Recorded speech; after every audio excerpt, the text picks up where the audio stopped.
Hello everyone and welcome back to my channel. If you're new here, my name is Caitlin and I am a 4th year business science student at the University of Cape Town, and today's video is going to be all about running. Spark an interest in anyone that has been thinking about starting a running journey and not sure where to start.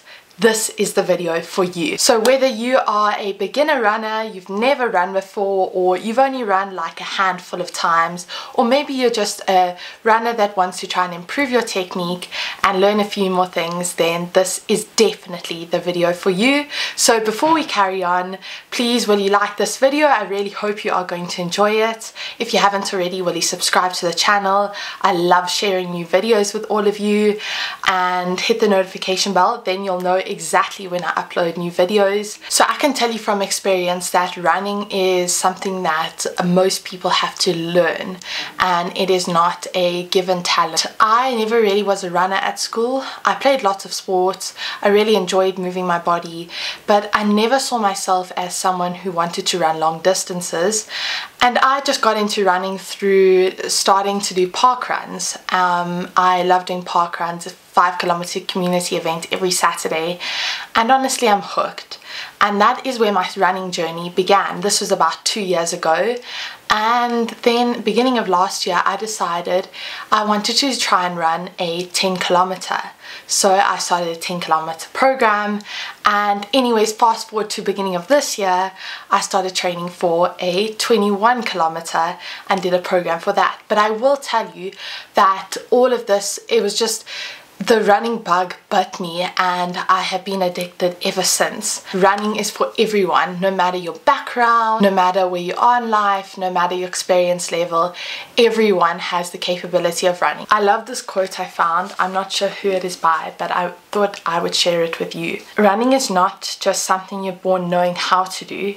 It's a skill that you can learn and improve over time. I really felt that resonate with me. When it comes to starting a running journey, it can be so basic. You try not to overcomplicate it, but literally all you need is a pair of shoes, can be running shoes or just comfortable shoes, and a nice outfit. Doesn't have to be a running outfit, and basically that's all you need. You need somewhere to run. This is when you start. Obviously, as you get more and more into running, you can try and start investing in gear, but to start, running can be so simple, and running can honestly change your life. As you get more and more into your running, you may want to invest in some running shoes, and they don't actually have to be the ones on the top of the market. You can look out for discounts or sales, and just get shoes that are comfortable on your feet, and will just help you to enjoy your running. I have started with, I think it was New Balance I started with. I now run with Brooks, but I also have tried Nike. If you don't know where to start when it comes to running and what distances you want to run and how you want to run, how you want to structure runs, how many runs you want to do a week, I suggest maybe finding a program, and this can be a free program. So I started using an app called FitOn. They have strength programs and also running programs. Look at just free like YouTube videos that can show you how to run. And also another app that I have heard about, I haven't actually tried myself, but I've heard it's amazing, is one called Couch to 5K, and that helps you to go from someone who didn't really run much to running 5 kilometers in a certain period of time. Running can be a very lonely sport, I will admit that, if you are always running on your own. And so one thing I can suggest is to find a running community, and sometimes this can be challenging. It might take lots of research. You have to look to see what's in your area. So I suggest that you try and find a local running group, and maybe you can be the person that starts a local running group, and you can try and find people from all around your area that are running and share it on your social media pages. That can make running a little bit more enjoyable, and you can feel less alone, is by running with other people. I myself find that running with other people is a lot easier than running on my own. It also holds me accountable, because when I tell someone that I'm going to be at the run, then I'm going to be there. This could be a virtual running community. It doesn't necessarily have to be one where you are running with people, although it is more enjoyable to run with people. But if you do not have accessibility to that, then you can join virtual running communities, social media pages, share your progress, and then you can feel like you are running with other people. You can see what they're doing, you can get advice from them, you can share how you're feeling, and you can just encourage each other, because that is one of the best ways to do it, is just to encourage others and lift everyone up. Before you go on your run, it is very important to warm up, and I will be completely honest with you and say that I am very bad in this area. I tend to just want to get out and go and do my run and then come back. But doing a dynamic warm-up is important because it prevents you from getting injuries, and it means when you start running that your muscles are warm. One important thing to take note of is that before you run, you must do a dynamic warm-up. That means that the movements you are doing, you are moving as you are doing them. And when you finish your run, you must do a static stretch, which involves just sitting down and stretching. You don't need to be moving during those stretches because your muscles are warm at the end of your run. But if you start by doing static stretches at the beginning of your run, your muscles are cold and you might pull a muscle or hurt yourself or cause an injury, whereas we're trying to prevent injuries. A dynamic warm-up can involve leg swings, high knees, butt kicks, walking lunges. I don't overcomplicate it. I just do it up and down my driveway or even in my bedroom, and I just do a few until I start to feel warm. Sometimes it is good to start a run sweating a little bit, because then you know you're warm and you're ready and your heart rate is going a little bit. So when you start running, it is a bit unrealistic to go from doing nothing to wanting to run 5 kilometers all in one go, just as an example. So I suggest that you start with a run walk program. So this run walk program could look something like trying to run for 1 minute, then walk for 2 minutes, and do that for a week. And then the next week you up it, and then you do run for 2 minutes, walk for 90 seconds. You're slowly building up the cadence and the mileage to be able to run further and further. Then it could look like run for 1 kilometer, walk for half a kilometer, and then slowly but surely you should be able to run, for example, a 5 kilometer without stopping and without walking. But you need to understand that running is a journey, and you're not going to go from 0 to hero within 1 week. It's going to take time, it's going to take motivation, it's going to take support in some cases, it's going to take consistency, and you will get there eventually, but you just can't give up. So like I said, I started my running journey basically by doing parkrun. It is amazing because I love the community aspect when it comes to parkrun.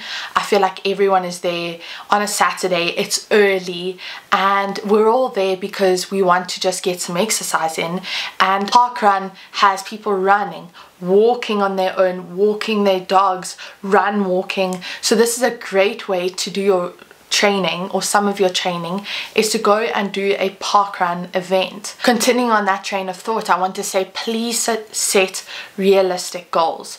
So don't do your first week of training and say to yourself, oh, I'm going to run 10 kilometers the next week. You need to set realistic goals. So that could be run for 1 kilometer without walking in 2 weeks time. You might give up before you've even started because you won't get to that goal as fast as you might hope you will. So I really suggest you start with small, realistic, bite-sized goals. So for me, that was running a park run without stopping. Then my next goal was to run a 10 kilometer under 60 minutes, but I did train for that for 3 months before I did that. And then my next goal after that was to run a 21 kilometer, specifically the Two Oceans half marathon, and I wanted to do that in sub 2 hours 30 minutes, and I achieved that.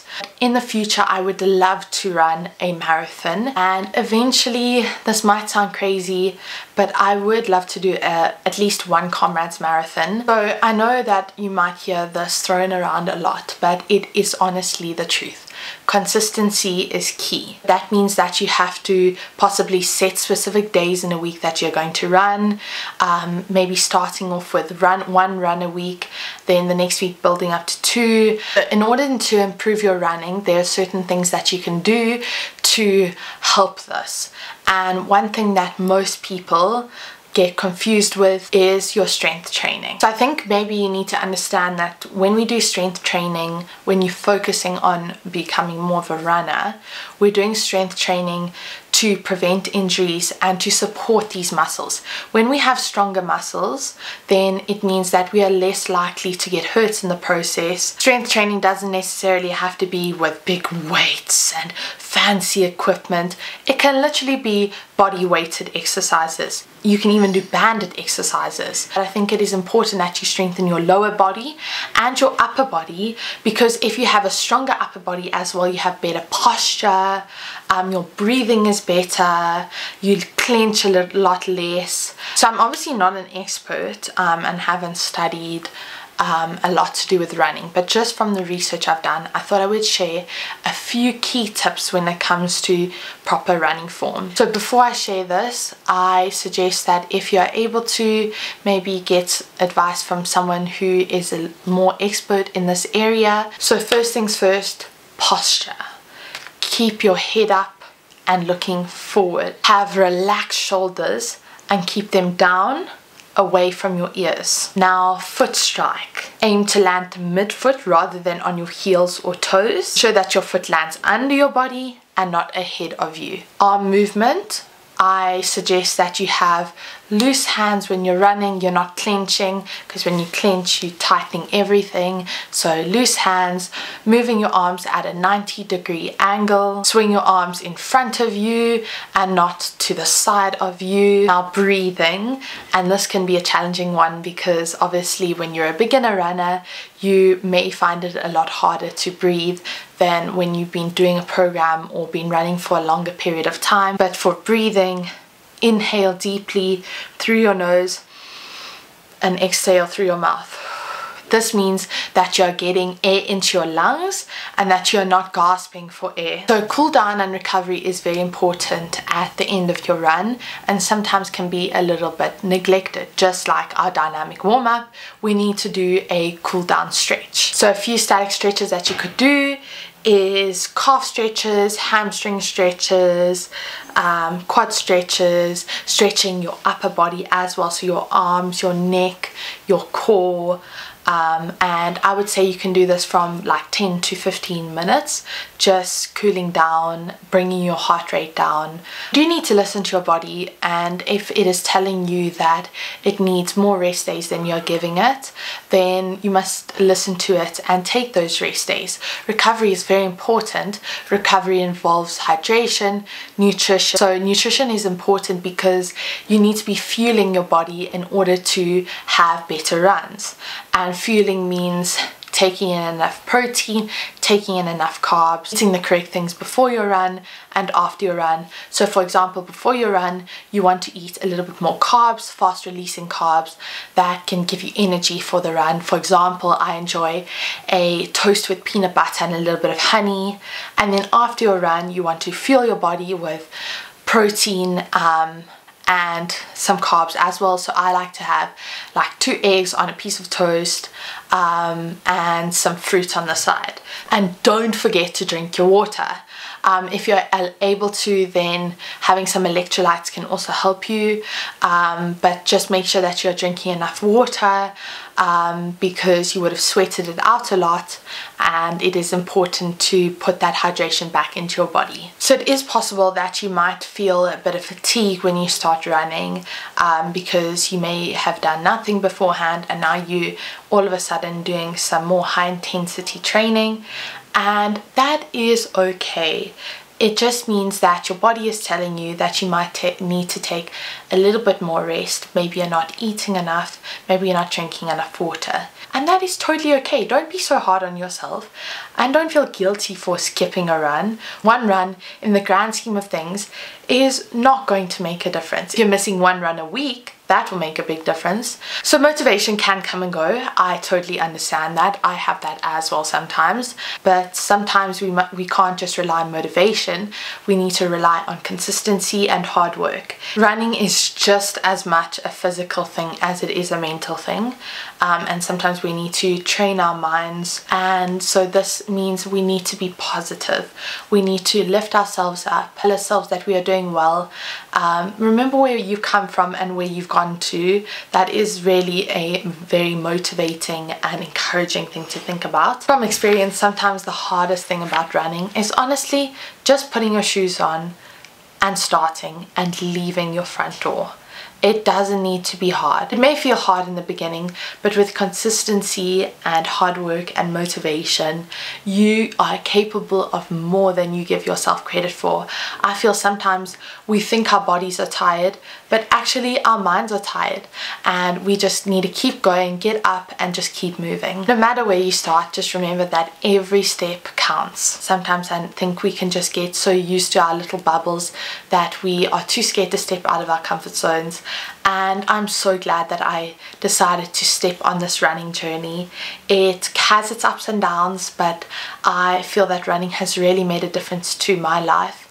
If this is all you needed to get up and to go out for a run, I really hope that this video helped you in some sort of way. I feel like if I had this kind of video when I started running, it may have been a little bit easier, so I really hope that I could have helped you in some sort of way. So just remember that running does not have to be complicated. You do not need the most fancy and expensive equipment. Running is just about getting out, moving your legs, wearing some shoes, some comfortable clothes, and just honestly getting out and doing it. Running is a skill that we can learn, and with the right technique and practice, anyone can do it. So if this video was helpful to you, then I am so glad, but please will you give this video a thumbs up, because it really does support me. If you have any other questions or comments, please will you leave them in the comment box below, and if you have any ideas of more running videos that you'd like to see from me, then also please leave that in the comment box. I also do have a video all about my 2 Oceans half marathon, which was such an incredible day, so please find that on my channel as well. Please will you subscribe to the channel if you haven't already, and really hit the notification bell so that you're aware of future videos that I upload. I really do love you all, and I'm so excited if you're starting your running journey. Please will you let me know. I love you all so much, and I will see you in my next video.